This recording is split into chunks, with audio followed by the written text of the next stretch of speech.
우리는 이 땅에서 영원히 사는 자들이 아닙니다.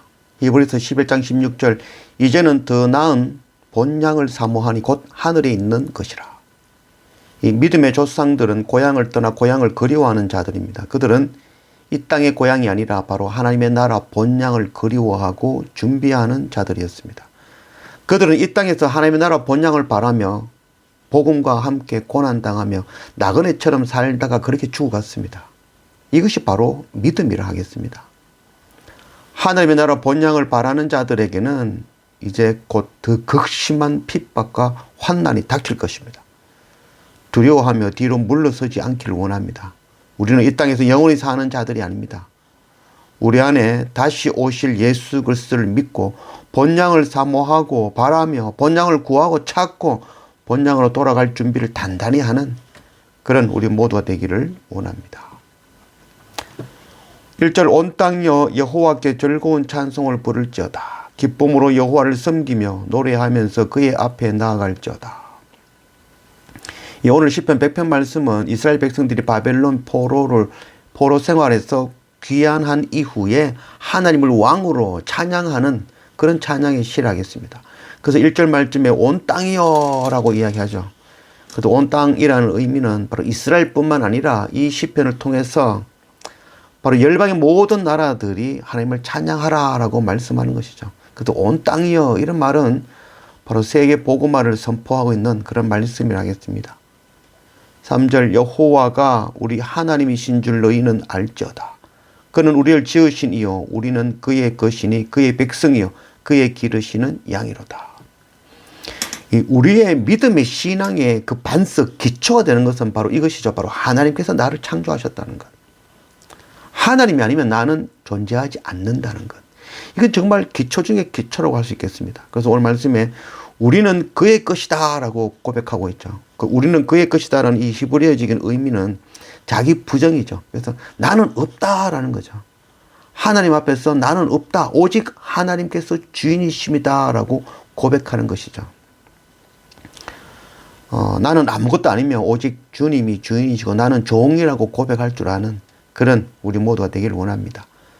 4절 감사함으로 그의 문에 들어가며 찬송함으로 그의 궁정에 들어가서 그에게 감사하며 그의 이름을 송축할지어다.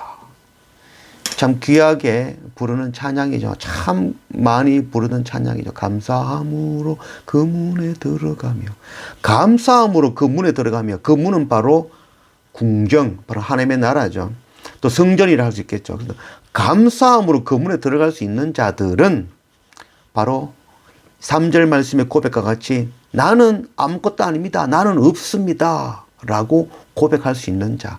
나는 주님의 종입니다. 라고 고백할 수 있는 자들. 그들이 바로 감사함으로 그의 문에 들어갈 수 있는 것이죠. 그래서 그의 궁정에 들어가서 그에게 감사하며 그의 이름을 송축할지어다.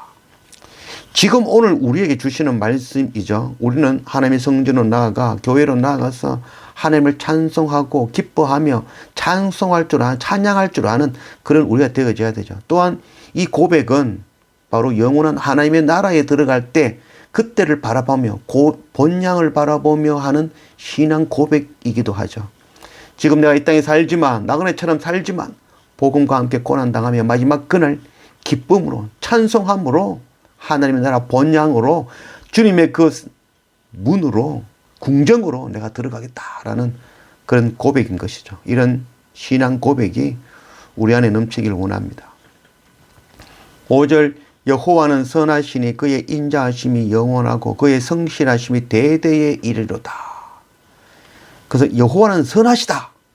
우리가 하나님을 찬양하고 하나님을 기뻐하고 하나님을 찬송할 수밖에 없는 이유 여호와는 선하신 것이죠. 선하신 분은 오직 하나님이신 것이죠. 그래서 그 선하신 하나님을 통하여 우리가 생명을 얻는 것이죠. 그 선이 우리를 생명으로 이끌어가는 것이죠. 두 번째는 그의 인자하심이 영원하고 그의 인자하심은 바로 사랑이죠. 그래서 인자라는 말을 이제 보면은 이 긍휼이라는 말과 연결되어지죠. 이 긍휼이라는 말을 히브리어로 라힘이라고 합니다.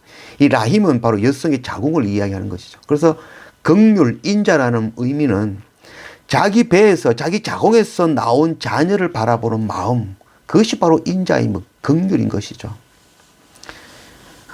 영원히 죽을 수밖에 없는 우리를 하나님의 자녀로, 하나님의 백성으로, 하나님의 배에서 낳은 자녀로 우리를 바라보며 사랑하신다는 거죠. 그 크신 사랑, 그 앞에 우리가 어찌 하나님을 찬양하지 아니할 수 있겠습니까? 그리고 세 번째는 그의 성실하심이 대대에 이르노다라고 하죠. 그것도 성실하심, 하나님께서 선하신 것 감사하죠. 하나님의 진실하심, 그리고 하나님의 인자하심, 사랑. 그래서 하나님께서 선하신 것과 하나님의 그 긍휼, 사랑, 인자하심이 그것으로만 끝나버리면은 의미가 없을 수 있죠. 근데 그것이 성실하심으로 나타난다는 거죠. 성실하신다는 것은 실제로 그것을 약속으로 이행하신다는 것이죠. 하나님의 선하심으로 또 하나님의 사랑이 성실하심으로 나타나게 되어진다는 것이죠. 그래서 우리는 하나님의 선하심과 인자하심과 그 성실하심을 바라보며 찬양하지 아니할 수 없는 것이죠. 그래서 우리는 날마다 말씀과 예배로 또한 훈련을 통하여 나는 죽고 나는 없습니다 고백하면서 하나님의 종이 되어 하나님의 영광에 합당한 새 노래로 날마다 여호와 하나님을 온전히 찬양할 줄 아는 그런 우리가 되기를 원합니다. 그리고 하나님의 선하시고 인자하시며 성실하심을 열방에 전하고 선포하고 마지막 그날 기쁨으로 우리의 본향 하나님의 나라의 궁정의 문에 찬양함으로 들어갈 줄 아는 그런 우리 모두가 되기를 원합니다. 그 찬양함으로 주님의 궁정의 문에 들어갈 때에 나 혼자 들어가는 것이 아니라 우리의 형제들 복음 전하여 함께 물고기 잡은 그 형제들 손에 손을 잡고 하나님의 나라 궁정에 우리의 본향의 기쁨으로 들어갈 줄 아는 그런 우리 모두가 되어지기를 원합니다.